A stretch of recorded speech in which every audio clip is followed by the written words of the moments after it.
Bonjour et bienvenue. Aujourd'hui, on va s'attaquer à une transformation vraiment profonde. Qu'est-ce qu'une entreprise au XXIe siècle? Il faut oublier l'image de la simple usine ou du bureau d'autrefois. On va voir ensemble comment l'entreprise est devenue une sorte d'organisme vivant, hyper connecté et beaucoup plus complexe. Cette citation, elle est parfaite pour commencer. Elle plante vraiment le décor. Elle résume toute l'idée de notre analyse. On est passé d'un modèle presque mécanique, centré uniquement sur le profit, à un modèle bien plus organique. Un véritable écosystème qui doit jongler avec plein de responsabilités différentes.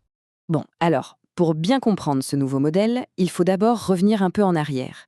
Regardons les fondations, ce sur quoi tout reposait. Et on va voir que c'était une vision, disons, beaucoup plus simple. Voilà la définition classique, celle qu'on a tous apprise. L'entreprise, c'est une sorte de boîte noire, des ressources entrent d'un côté et des produits ou des services sortent de l'autre. L'objectif principal, c'était simple, produire le plus efficacement possible. Point. Et puis, à cette vision purement économique, on ajoute une couche juridique, bien sûr.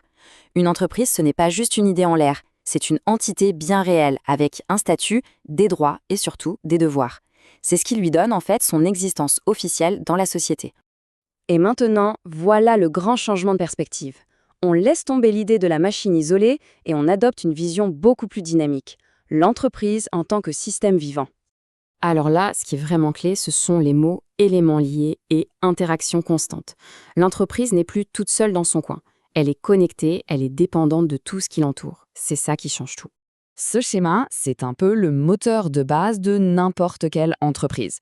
On prend des ressources, on les transforme grâce à un savoir-faire, du travail, et on génère de la valeur, que ce soit sous forme de produits ou de services. C'est le cœur du réacteur si on veut.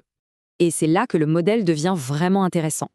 On ajoute deux éléments qui sont absolument cruciaux. D'abord, l'environnement, les clients, les concurrents, les lois, la société, tout ça. Et puis le feedback, le retour d'information. Sans ce feedback, le système ne peut ni apprendre ni s'adapter. En bref, il ne peut pas survivre. C'est ce qui le rend vivant. Passons maintenant aux grandes forces extérieures qui sont en train de remodeler complètement cet écosystème. Il y a deux phénomènes massifs à l'œuvre, la digitalisation et la globalisation. La digitalisation, attention, ce n'est pas juste avoir un site internet. C'est bien plus profond. C'est une refonte totale qui change la manière de produire, de communiquer et même la nature de ce que l'entreprise propose à ses clients. Cette transformation digitale, elle ne fait pas que moderniser l'entreprise, elle la réinvente. Et elle le fait à travers 4 impacts majeurs qui, en fait, redéfinissent complètement les règles du jeu. Les exemples sont très parlants. Uber n'a pas inventé le taxi, mais le modèle de la plateforme. Netflix n'a pas inventé le cinéma, mais le modèle de l'abonnement. Le digital, ça change aussi nos façons de travailler. Le télétravail en est la preuve. Et la manière dont les entreprises communiquent avec nous, avec une personnalisation qui est poussée à l'extrême. La deuxième grande force, c'est la globalisation. L'idée, c'est que le terrain de jeu n'est plus local ou national, il est mondial. Les frontières s'effacent pour le commerce, ce qui crée à la fois des opportunités immenses, mais aussi une concurrence absolument féroce.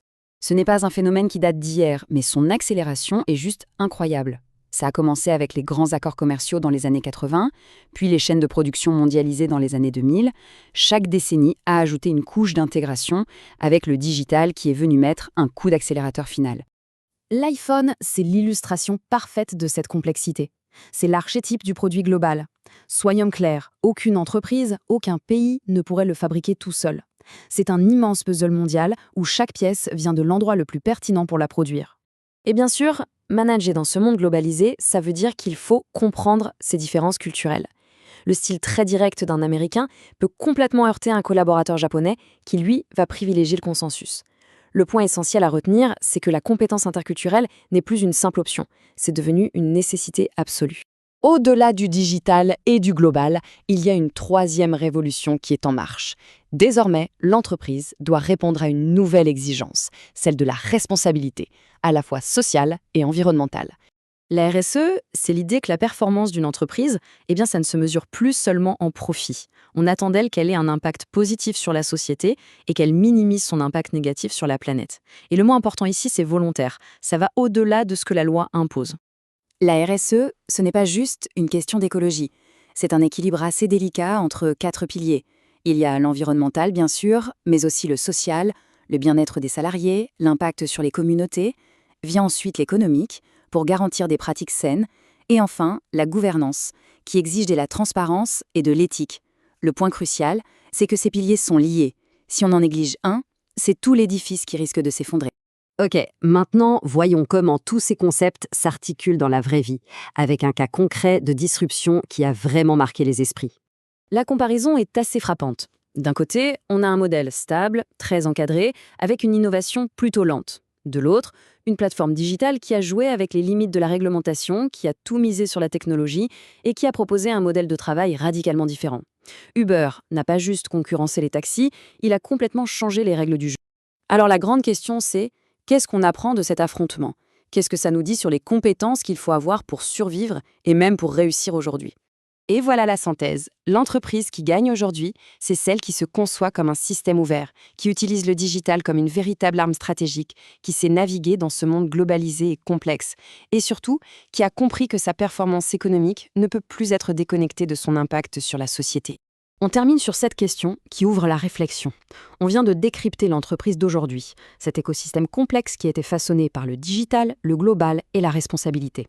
Mais le truc, c'est que ces forces du changement s'accélèrent encore. L'intelligence artificielle, l'urgence climatique, les nouvelles tensions géopolitiques, les règles sont à nouveau en train d'être réécrites, là, sous nos yeux. L'entreprise de demain, ce ne sera pas une simple évolution, elle reste sans doute entièrement à inventer.